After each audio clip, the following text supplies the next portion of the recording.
Hello students, welcome to my YouTube channel Dey's classes. मैं हूं Subir Kumar day.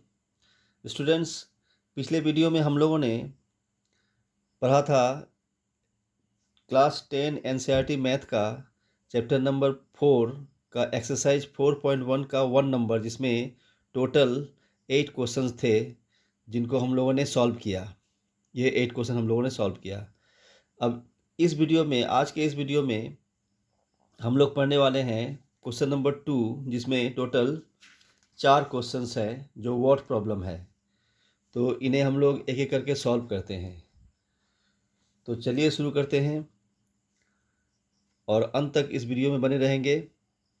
2 में सबसे पहले क्वेश्चन पढ़ लेते हैं फटाफट से। Represent the following situations in the form of quadratic equations. जो भी प्रॉब्लम दिया हुआ है इसको सॉल्व करके उसको क्वाड्रेटिक इक्वेशन में आपको लिखना होगा। क्वाड्रेटिक इक्वेशन में लिखना पड़ेगा। ये तो सभी के लिए है, सभी क्वेश्चंस में को क्वाड्रेटिक 1 से लेके 4 तक सभी को क्वाड्रेटिक इक्वेशन में लिखना पड़ेगा, है ना। 2, 3, 4 नंबर भी इस बार में है। तो और उसके बाद क्वेश्चन में इंडिविजुअल क्वेश्चन भी है उसके अंदर में। नंबर 1 है, the area of a rectangular plot is 528 metre square. The length of the plot in meters is 1 more than twice its breadth. We need to find the length and breadth of the plot. कहा जा रहा है कि एक rectangular plot है। Rectangle आपको मालूम ही होगा। एक रेक्टेंगुलर प्लॉट है जिसका एरिया दिया हुआ है 528 मीटर स्क्वायर। और लेंथ और ब्रेथ के बारे में क्या दिया हुआ है, देखिए। उसका जो लेंथ है ब्रेथ के ट्वाइस का 1 ज़्यादा है, यानी 1 more than twice its breath. जो भी ब्रेथ है उसका दोगुना करके उसमें 1 ऐड करना है, राइट। उसके बराबर है ब्रेथ, उसके बराबर है लेंथ। ब्रेथ तो हम लोग क्या करेंगे, जो जिसको हम लोग को ढूंढना है, निकालना है, उसी को हम लोग x मान लेंगे, राइट। तो पहले क्या करेंगे हम लोग, let the breadth be x metre. हम लोग ब्रेथ को ही x मीटर मान लेते हैं। तो अगर x मीटर है तो लेंथ क्या होगा, कहा जा रहा है कि 1 more than twice its breath. तो मतलब देयरफॉर द लेंथ क्या लिखेंगे, द लेंथ इक्वल टू क्या लिखेंगे,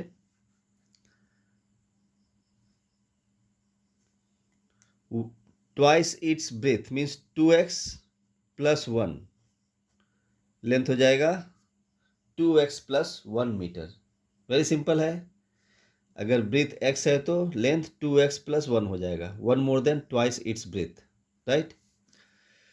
तो अब एरिया दिया हुआ है, area equal to 528 metre square दिया हुआ है, राइट। तो अब देखिए, एरिया का फॉर्मूला आपको मालूम ही होगा। तो हम लोग लिखेंगे क्या, as per the question, as per the question, ये जो एरिया है, एरिया क्या होता है, L इंटू बी होता है। L into b equal to area होता है, तो L कितना है, 2x 2x plus 1। L into breadth क्या है, x इक्वल टू एरिया क्या है 528, राइट। अब देखिए, इसको सॉल्व करें।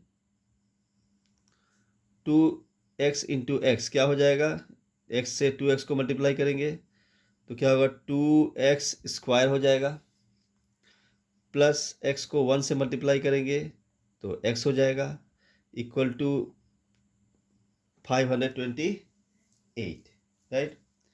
अब अगर 2x स्क्वायर प्लस x 5 528 को इस पार लाएंगे तो माइनस में आ जाएगा, 528 इक्वल टू उस पार में 0 रह जाएगा। यही है हमारा quadratic equation.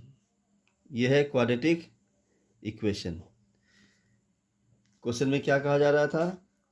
Represent the following situations in the form of quadratic equation. Quadratic equation के फॉर्म में आ गया ये। अब क्वेश्चन में क्या दिया हुआ है? लेंथ एंड ब्रेथ को निकालना है, राइट। तो अब देखिए इसमें क्या करना है, इसको फैक्टराइज करना है। फैक्टराइज का सिस्टम मालूम है आपको कि ये जो कांस्टेंट नंबर है और जो कोफिशिएंट है एक्स स्क्वायर का, इसको मल्टीप्लाई करेंगे तो क्या हो जाएगा? 2 इंटू 528 क्या हो जाएगा? 2 इंटू 528 क्या जाएगा? 1056 हो जाएगा, राइट। अब 1056 को दो भाग में ऐसे करना है कि उन दोनों को अगर सॉल्व करें तो 1 आ जाए। 1x, मतलब x मीन्स 1x होता है। तो उन दोनों को, इसको दो भाग में ऐसे बांटना है कि उन दोनों का जो सॉल्व करेंगे तो 1 आएगा और प्रोडक्ट निकालेंगे तो इतना आएगा, राइट। तो क्या होगा वो, उसको करेंगे क्या हम लोग, उसको आप चाहे तो प्राइम फैक्टराइज करके निकाल सकते हैं। जब प्राइम फैक्टराइज करेंगे आप तो आपको मिलेगा 32 एंड 33। 32 इंटू 33 क्या होता है? 1056 होता है, राइट। तो क्या करेंगे?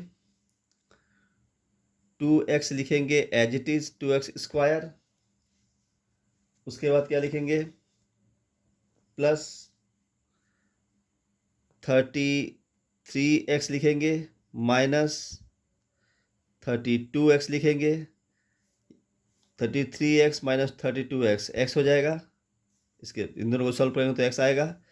और उसके बाद माइनस 528 एज इट इज।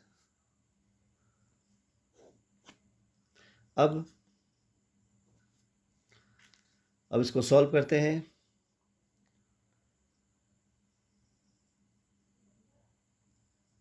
अभी अगर x लिखते हैं, इसको x लेंगे, अगर कॉमन ले लेंगे इन दोनों में तो 2x हो जाएगा।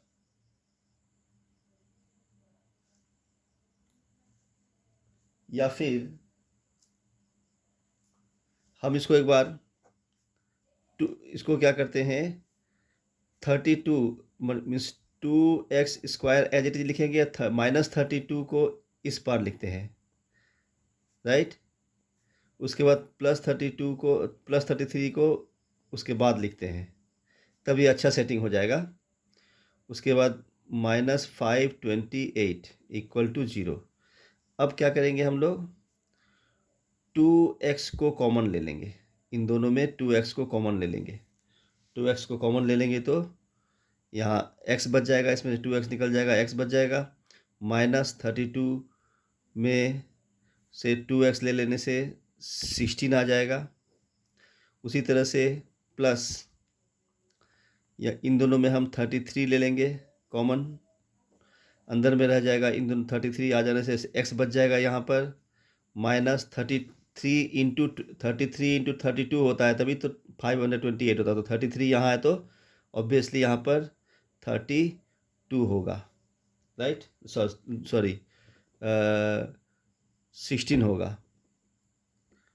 32 इंटू 33 तो 1056 होता है। 33 इंटू 16 होगा 528 इक्वल टू 0। अब उसके बाद क्या हो जाएगा? 2x प्लस 33 हो जाएगा और x माइनस 16 हो जाएगा। तो x माइनस 16 लिखेंगे इंटू 2x प्लस 33 लिखेंगे इक्वल टू 0। अब हमारे पास दो इक्वेशन हो गया इक्वल टू 0। दूसरा, अब मान लीजिए इसको हम इस पार रख के इसको पूरे को उस पार ले जाते हैं तो 0 से 2 हो जाएगा तो 0 ही हो जाएगा, means x minus 16 equal to 0 हो जाएगा। उसी तरह से अगर इसको उस पार ले जाते हैं, इसको इस पार में रख देते हैं इसी पार में, तो क्या हो जाएगा, ये पूरा 0 से मल्टीप्लाई होगा तो 0 हो जाएगा, यानी 2x इक्वल टू 33, तो 2x प्लस 33 इक्वल टू 0। तो अब देखिए इस पार में 2x प्लस 33 इक्वल टू 0। अब x इक्वल टू क्या हो जाएगा 16, और इधर क्या होगा 2x equal to -33, x equal to -33/2, जो कि माइनस में है। और ध्यान रखेंगे कि जब भी हम लोग इस तरह का मैथ बनाएंगे और x का वैल्यू अगर प्लस में है उसी को माना जाएगा, माइनस वाले को नहीं माना जाएगा, क्योंकि x हम लोग किसको लेट किए थे, हम लोग x लेट किए थे ब्रेथ को, मीन्स रेक्टेंगल का जो ब्रेथ है उसको हम लोग x माने थे, और लेंथ क्या माने थे 2x प्लस 1, राइट। तो ब्रेथ कभी माइनस में या लेंथ कभी माइनस में नहीं होता है, ये संभव नहीं है।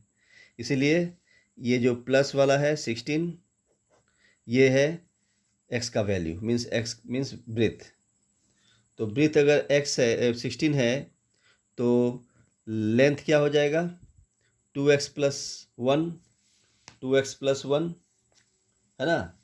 तो 2x प्लस 1 का मतलब 2x plus 1 means 2 into x का वैल्यू 16 आ गया यहाँ पर, प्लस 1 मीन्स 32 प्लस 1 मीन्स 33।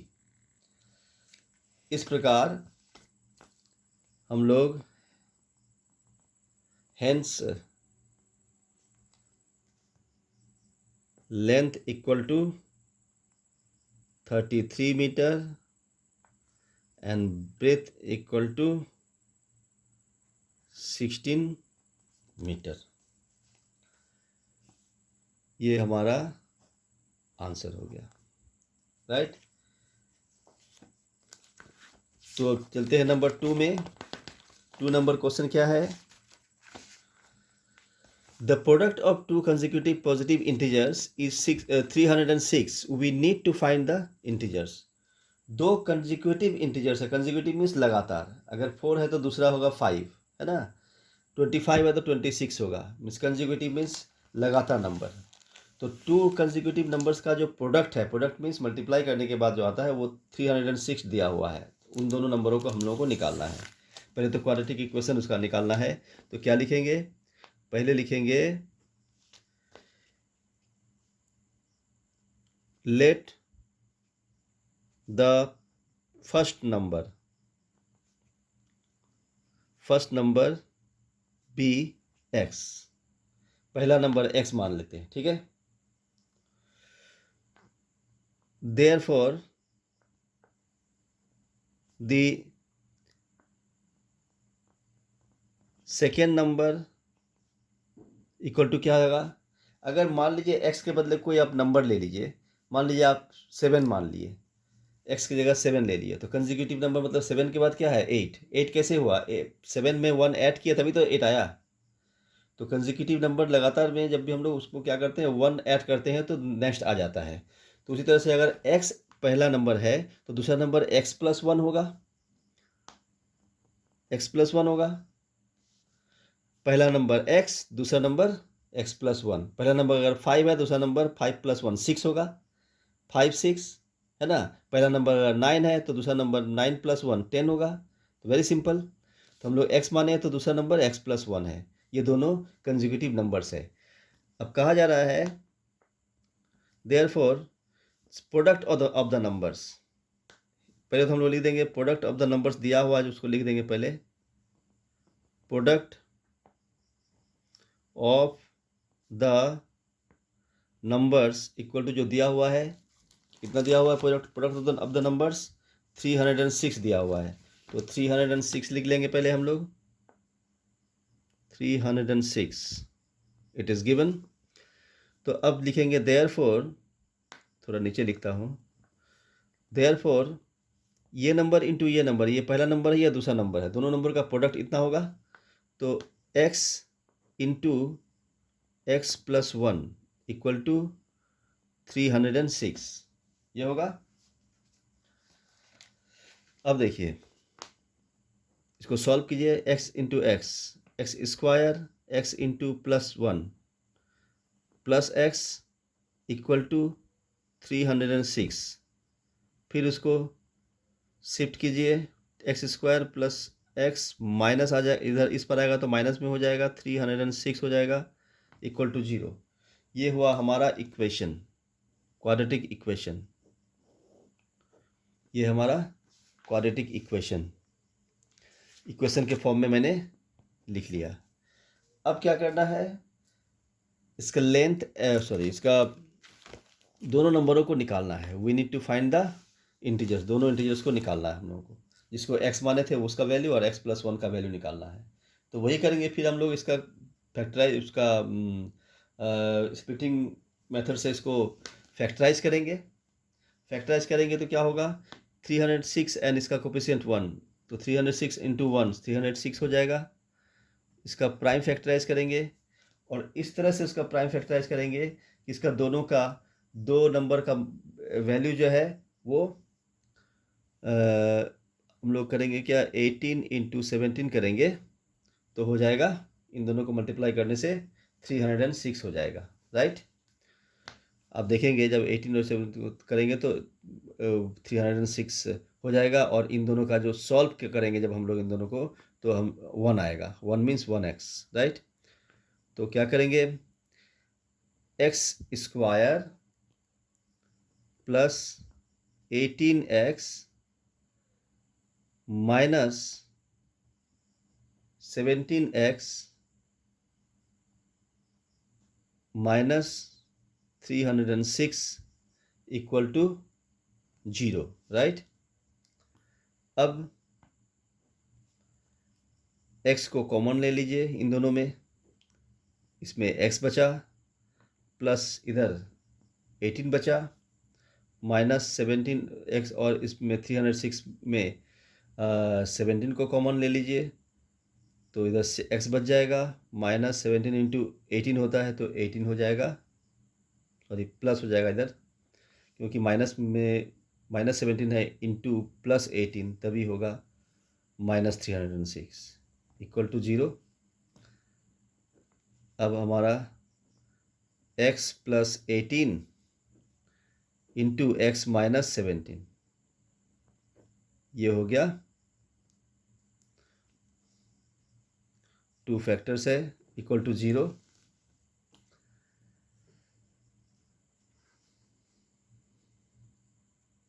अब देखिए एक एक करके अब हम लोग लिखते हैं, x + 18 इक्वल टू 0, और इधर है x - 17 इक्वल टू 0। मैंने पहले ही बताया था कि जिसमें x का वैल्यू माइनस में आएगा वो वैल्यू हम लोग नहीं लेंगे, क्योंकि वो संभव नहीं है। जैसे इसमें x का वैल्यू -18 आ जाएगा, ये संभव नहीं है, और यहाँ पर x का वैल्यू 17 आ जाएगा, यही x का वैल्यू निकलेगा। मतलब फर्स्ट नंबर हम लोग x माने थे, x का वैल्यू 17 आ गया, यानी फर्स्ट नंबर 17 हो गया। तो देयरफॉर सेकेंड नंबर क्या माने थे, x + 1। फर्स्ट नंबर x माने थे, सेकेंड नंबर x + 1 माने थे। तो x का वैल्यू तो निकाल लिया हम लोगों ने। अब x + 1 का वैल्यू निकालेंगे, वेरी सिंपल। x + 1 मतलब x का वैल्यू 17 + 1 इक्वल टू 18। तो अब ये दोनों नंबर, एक x माने थे, एक x + 1 माने थे, यानी 17 एंड 18 दोनों नंबर अब लिखेंगे। Hence, the required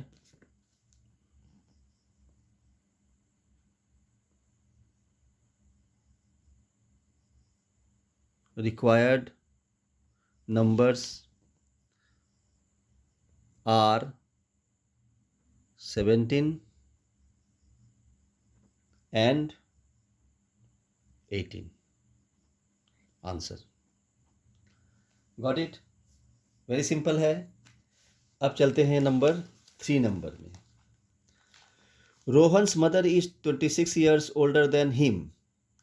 The product of their ages in years 3 years from now will be 360. We would like to find Rohan's present age. इसमें जो रोहन का सिर्फ प्रेजेंट एज निकालना है। इसमें कहा गया है कि रोहन का जो प्रेजेंट अभी का जो उम्र है रोहन का जो एज है उससे उसकी मम्मी 26 ईयर्स अधिक है, राइट। और कहा जा रहा है कि उन दोनों का जो the product of their edges अभी से जो 3 साल के बाद, product of their edges 3 years from now, मतलब अभी से 3 साल के बाद जो भी एज उनकी होगी उन दोनों का जो एज का जो प्रोडक्ट होगा वो होगा 360, ठीक है। अभी अगर उनके जो भी एज होंगे 3 साल के बाद 3 ईयर्स और उसमें ऐड हो जाएगा, और 3 साल के बाद जब उन दोनों का एज को मल्टीप्लाई करेंगे तो 360 होगा। तो इसको कैसे लिखेंगे? किसकी उम्र निकालनी है? रोहन का प्रेजेंट एज, रोहन की प्रेजेंट उम्र निकालनी है, राइट। तो क्या करेंगे हम लोग? उसी को लेट कर लेंगे x। क्या लिखेंगे? Let Rohan's present age be, लिखेंगे late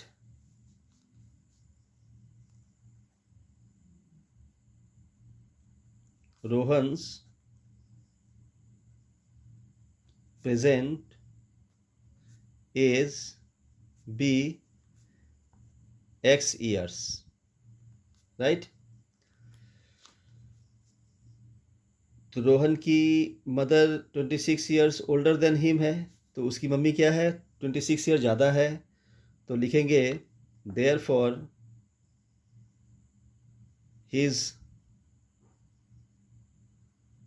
mother's age means present age equal to x plus 26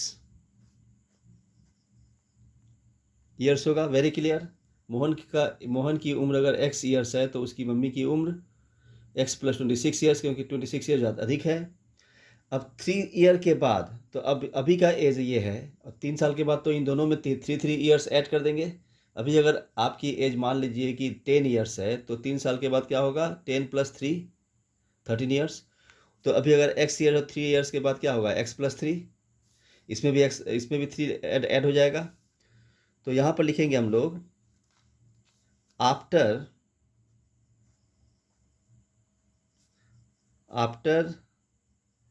3 years,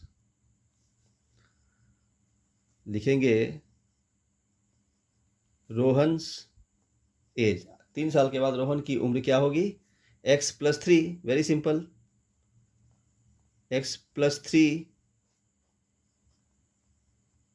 years.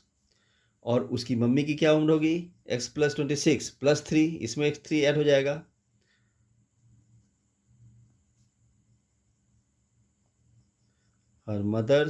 his mother's age equal to x plus 26 plus 3, ठीक है।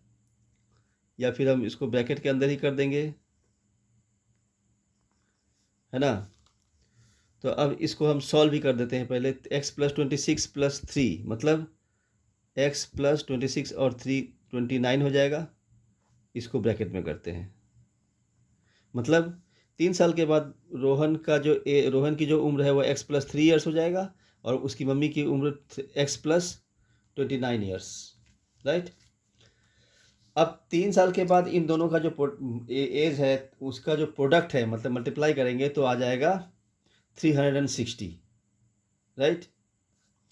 तो एज पर द क्वेश्चन लिखेंगे। क्या लिखेंगे? एज पर द क्वेश्चन के अनुसार ये और ये दोनों का product means x plus 3 into x plus 29 equal to 360। Clear है? क्लियर है ये?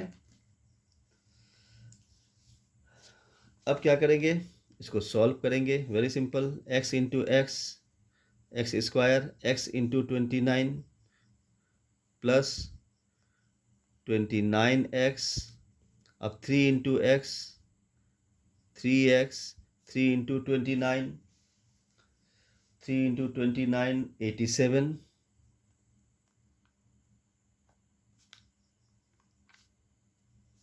3 9 27, 3 2 6 and 2 7 इक्वल टू 360। क्लियर है? अब पहले और उसको सॉल्व करते हैं। 29 + 3 क्या हो जाएगा? दोनों ही x है तो 32x हो जाएगा, प्लस 87 हो जाएगा, माइनस 360 को इस पर लेके आ जाते हैं, माइनस में आ जाएगा, इक्वल टू 0 बच जाएगा। ये और सॉल्व होगा, x² प्लस 32x, और इन दोनों को सॉल्व करेंगे तो हो जाएगा 273 माइनस 273 इक्वल टू 0। अब ये हो गया हमारा क्वाड्रेटिक इक्वेशन जो क्वेश्चन में हेडिंग में कहा गया है। ये क्वाड्रेटिक इक्वेशन हो गया हमारा। अब रोहन का प्रेजेंट एज निकालना है, मीन्स x जिसको माने थे हम लोग, वो x का वैल्यू निकल जाएगा, मतलब रोहन का प्रेजेंट एज निकल जाएगा। x का वैल्यू निकला मीन्स रोहन का प्रेजेंट एज निकल जाएगा। तो x का वैल्यू निकालने के लिए पहले तो हमको इसको फैक्टराइज करना पड़ेगा वही सिस्टम से। 273 है तो 273 का प्राइम फैक्टराइज होता है, 273 है तो इसका प्राइम फैक्टराइज होगा 3 से पहले करेंगे तो 91 आएगा, फिर 17 से करेंगे तो 17 से नहीं 7 से करेंगे तो 13 आएगा, राइट। तो 3 इंटू 7 इंटू 13। अब इन दोनों को इस तरह से इसको 3 इंटू 7 इंटू 13 को दो भाग में इस तरह से बांटना है कि उन दोनों का प्रोडक्ट इतना हो जाए और इन दोनों का जो सॉल्व करेंगे तो 32 हो जाए। तो क्या हो जाएगा? 3 इंटू 30 करेंगे तो 39 हो जाएगा, 39 और 7, 39 माइनस 7 32। Okay, very simple. क्या करेंगे? x², उसके बाद plus 39x minus 7x minus 273 equal to 0, right.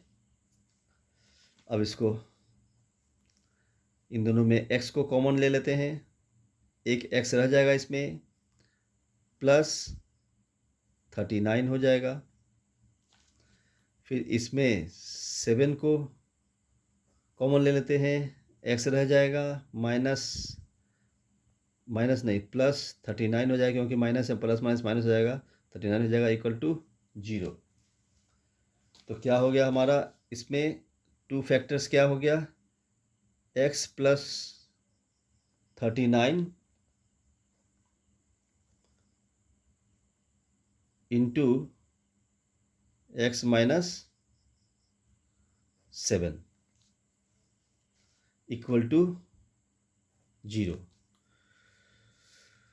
तो अब x प्लस 39 इक्वल टू 0 एक हो गया, दूसरा हो गया x minus 7 equal to 0।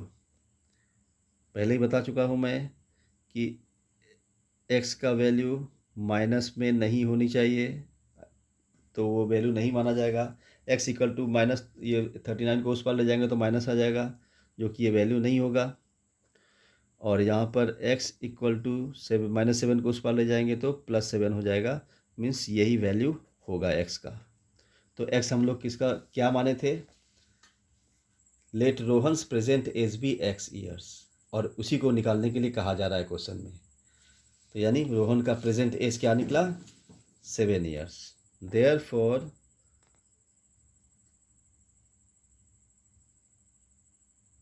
Rohan's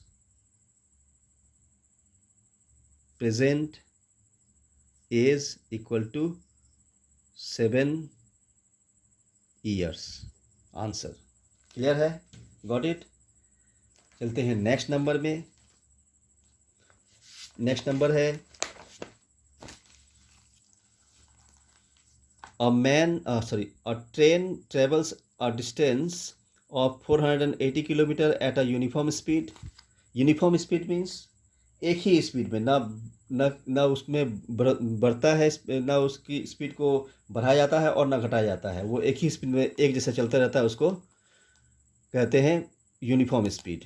a train travels a distance of 480 kilometre at a uniform speed. If the speed had been 8 km per hour less, then it would have taken 3 hours more to cover the same distance.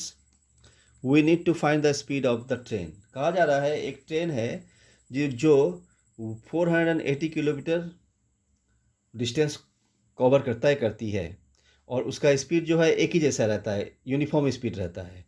और फिर ये कहा जा रहा है कि अगर उसके स्पीड को 8 किलोमीटर पर किलोमीटर 8 किलोमीटर पर आवर के हिसाब से अगर स्पीड घट जाता है उस यूनिफॉर्म स्पीड में से, तो टाइम में क्या होगा, 3 आवर्स बढ़ जाएगा, ये कहा जा रहा है।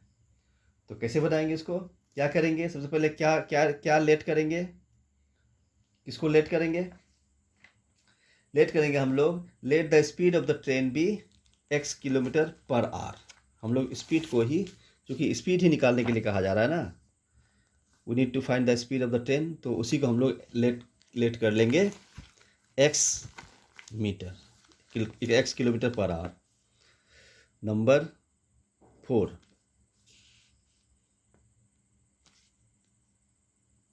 लेट द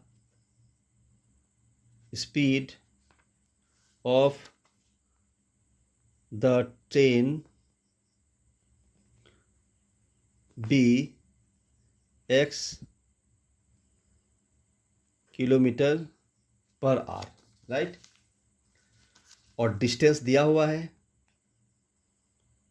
डिस्टेंस दिया हुआ है कितना, 480 किलोमीटर। डिस्टेंस 480 किलोमीटर, 480 किलोमीटर दिया हुआ है, राइट।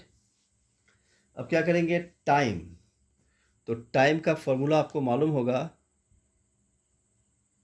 टाइम का फॉर्मूला मालूम होगा, डिस्टेंस बाय स्पीड होता है। तो डिस्टेंस है 480 और स्पीड है x। ये हो गया हमारा टाइम। अब कहा जा रहा है कि अगर स्पीड में 8 किलोमीटर पर आवर घटा देते हैं तो टाइम में 3 आवर्स बढ़ जाएगा। यानी इसमें अगर 8 किलोमीटर पर आवर घटा देते हैं, इसमें से -8 कर देते हैं